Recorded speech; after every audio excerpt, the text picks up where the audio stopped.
I'm Joseph Firmage. I've pioneered technologies that have changed the world, and I'm about to release revolutionary new technologies that'll blow your mind.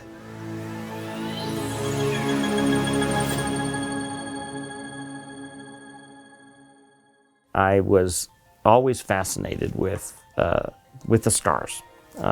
Astronomy was one of my most beloved hobbies, as was astrophotography. But it was in 1980, I believe, when my father and mother sat me down and said, "Son, you're going to watch this program." And it was Cosmos by one of my great heroes in life, Carl Sagan. And every Sunday night for the next 13 weeks, I was glued to the television for that magnificent, moving, even spiritually moving sense of the grandeur and wonder of the cosmos. And so I was convinced that I'd become an astrophysicist at that young age. And so I was inspired by my parents.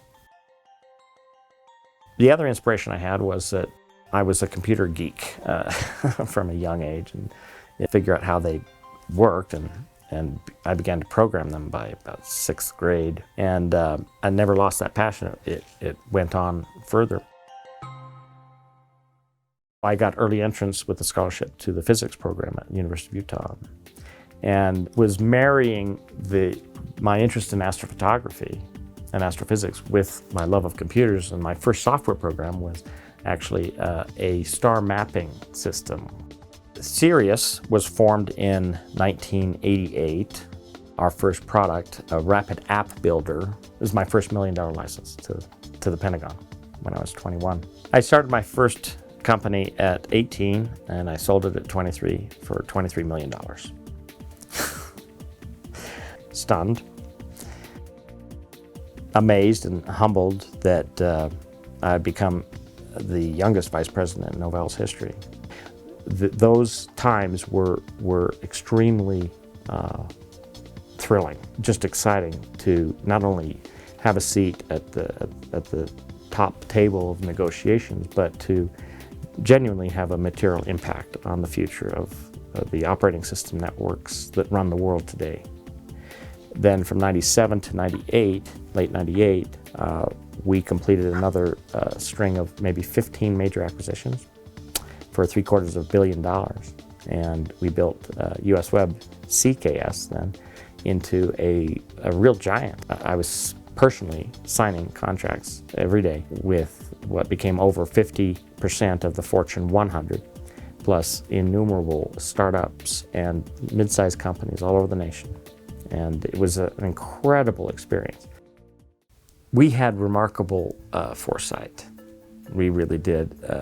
We had such a dynamic young group of intelligent leaders who were all about thinking about what we're going to use tomorrow. We predicted, for example, that websites would turn into apps, and that apps would then turn into audio conferencing, and that audio would go video, and you'd have a 20-year forecast of this is what, a decade before the first iPhone shipped?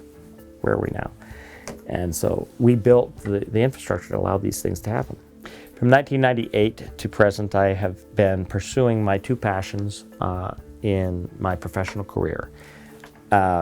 Fundamental physics, propulsion, and electricity generation that are truly revealing breakthroughs that will transform over the next years and decades how civilization propels and powers machines. And we are confident of that. And the other part of my career, the past 20 years, has been continuing to pioneer breakthroughs in the internet economy. What's exciting about what I've been embarked on for the past 20 years, from 1999 to 2021 here, I didn't step down to a lesser responsibility, but rather forward to transform propulsion and electricity generation with the same vigor and forward insight of what's over the horizon, and bringing it together now. The future you have is so far beyond what you've hoped for. But it is in the good sense of that hope. We have an ultra clean new generation of trains, planes, automobiles, and spacecraft that are coming your way very fast. We're inventing new types of engines that don't spew out exhaust through pipes of any nature. They're electrically powered through ultra-clean electricity generators that will boggle your mind. Silent hovering vehicles that will, over the next few decades, make highways a stress of the past. My team is cracking two major breakthroughs. Gravity-powered engines for moving about in new cars, new planes, new spacecraft, all of them within my lifetime. And starting this year and next, our new test devices will actually break open the whole field of gravity propulsion for everything that moves under power. In parallel to that, the same physics that my team is working on is on the electricity generation that relies only upon a kickstart, only a kickstart of fuel rather than continuously requiring fuel to generate electricity. Those two are major breakthroughs that will totally transform and distinguish 21st century life from 20th century life in every single way. Self-powered homes with a use for the grid only to store electricity already generated. No more disposable batteries ever needed.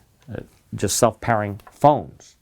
How about phones that can float with gravity accelerometers inside, and cars that can hover and make freeways a hybrid of the past and the future of vehicles that can lift off of your garage.